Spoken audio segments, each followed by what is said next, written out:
বাংলা বাংলা নবজাগরণের স্রষ্টা ছিলেন রাজা রামমোহন রায়।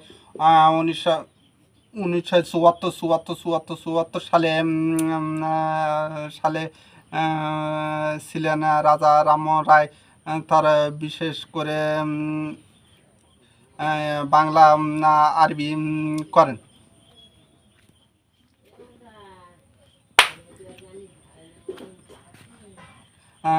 তিনি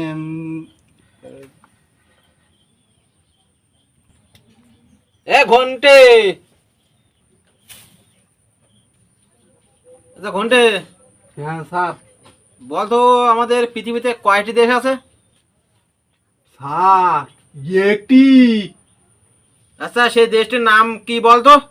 তা হলো আমার সোনার বাংলাদেশ। আচ্ছা ঘন্টে, তুই হ্যাঁ। ঠিক মতো পড়ালেখা করেছিস তো? হ্যাঁ করেলাম স্যার, করেলাম।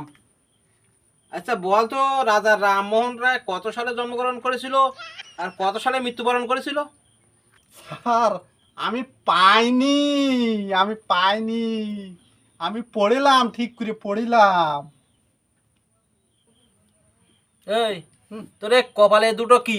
স্যার চোখ। চোখ কোথায়? কি লেখা এরা খুঁজে পায়নি? স্যার না, হ্যাঁ খুঁজে পায়নি? না।